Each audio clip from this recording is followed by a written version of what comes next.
Hi, my name is Sammy, and today we're going to be looking at the highest rated lens on DXOMark, the Sigma Art 85 1.4 for Nikon.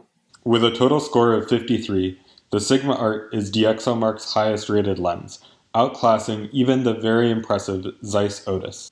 DXOMark also gives the Sigma Art near-perfect ratings in every category, including near-perfect scores for sharpness across the aperture range, as well as excellently controlled chromatic aberration. According to DXOMark, the Sigma Art pretty much outresolves the D850's very demanding 45 megapixel sensor. For this though, you're getting a lens that is very big and very heavy.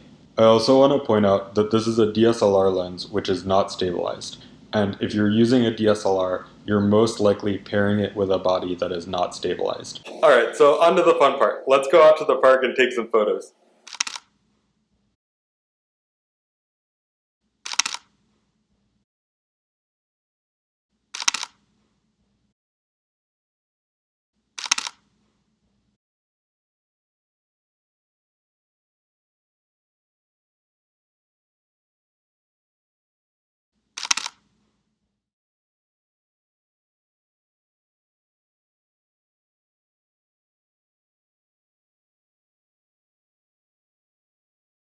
Here is the lens, and the first thing that you will notice is that this lens is big and heavy. I think this lens is primarily for event or studio photographers that can take an enormous bag and leave it on location. It could also be useful for the occasional portrait photographer that likes to shoot one focal length for their entire shoot. If you're an enthusiast or travel photographer, this might not be the lens for you. Even though it is a great lens, it's very big and it's very heavy, and you probably will not take it with you. I also want to emphasize that this is a DSLR lens and it is not stabilized. So unless you have a tripod, this might not be the right choice if your goal is low light shooting. Personally, if I need to cover the 85mm focal length, I almost always reach for the Tamron 35 to 150 because the flexibility is super useful and the image quality on the Tamron is still amazing. The Tamron 35 to 150 is also stabilized, which means in low light, I find that it's actually, in practice, pretty comparable to the much faster 85-1.4. This Sigma Art is a lens that I'm almost only bringing with me if I can bring it and something else. Every once in a while, I'll take it as my primary lens when I'm going somewhere, but I pretty much only just do this for fun because I enjoy shooting with something a little bit unique every once in a while, and I think it's fun to get unique images. But I just want to emphasize that practically speaking, taking this lens on its own and nothing else is almost never the right choice. Alright, so actually using it. The first thing that you need to do when you get this lens is you absolutely need to calibrate it. In my opinion, if you're shooting this on a DSLR, the Sigma console is practically mandatory if you want to get good photos. My lens actually needed a +14 adjustment at the close end, which is a very, very big difference. Buying a lens like this and not calibrating it is like purchasing a Ferrari and then filling it with canola oil. This is one of those lenses where even at 85mm, from a performance and reliability perspective, this still isn't the first lens that I would pick up.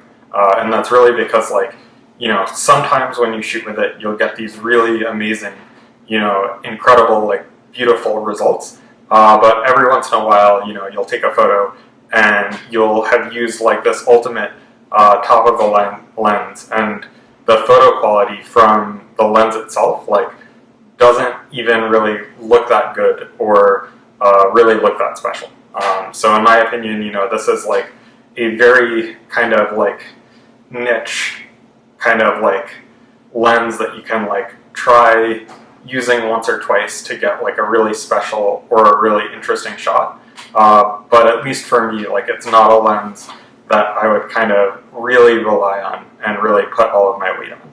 And I think that's kind of a shame because especially from the DXOMark reviews, you get the sense that this is this ultimate monster lens that's going to be ultra sharp and always produce these amazing images with no chromatic aberration, and everything looks absolutely perfect. And I guess I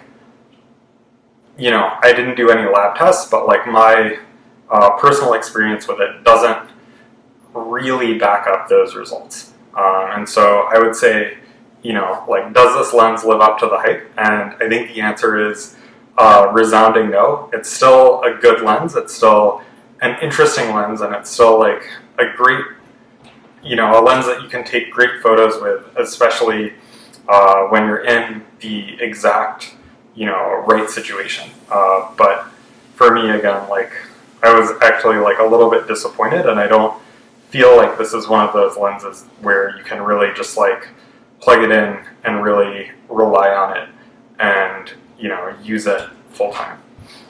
So yeah, thanks for watching this review. It really helped me out a lot if you left a comment or feedback, because I'm just starting to make these videos and I want to make something that's useful for people to watch.